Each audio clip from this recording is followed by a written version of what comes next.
It's moldy. Mold and mildew. It's disheveled. Completely rotted away.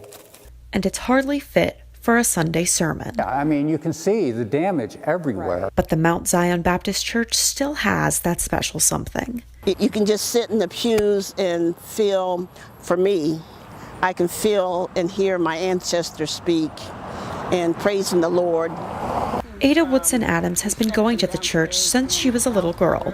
And while Mount Zion helped her in her spiritual journey, she also credits it as being the center of her social life. It was very important to have that nucleus of extended family, people you can count on and depend on.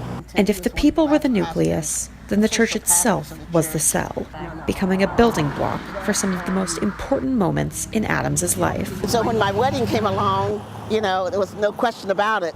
From baptisms to weddings to funerals, Mount Zion has seen the same events cycle through each year.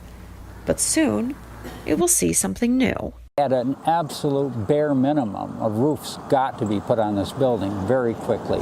Ron Luce is the treasurer for the Mount Zion Baptist Church Preservation Society, a group dedicated to bringing the church back to its former glory.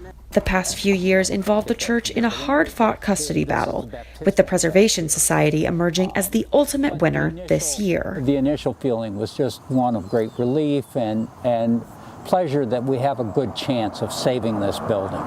But the work that went into getting the ownership rights to the church didn't end there. Because we knew it was going to be expensive. We knew it's going to take a lot of work. The estimated bill for the renovations comes close to $1 million. It's a pretty penny to pay for an abandoned church building. But for former churchgoers like Ada, the renovations are a part of a much bigger picture. Adams and her late husband resettled in the Athens area in 1999, wanting to come back to the place that started it all. God works in mysterious ways, because who would have thought that I would be, and Al would be coming here to save the church where we were married and where I was baptized. And even for Luce, who never saw Mount Zion in its former glory, just being inside the church is an inexplicable experience.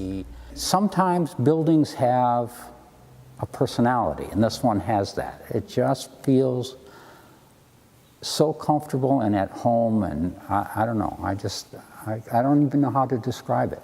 It's hard to describe such a special place, especially when that place has lived a life of its own.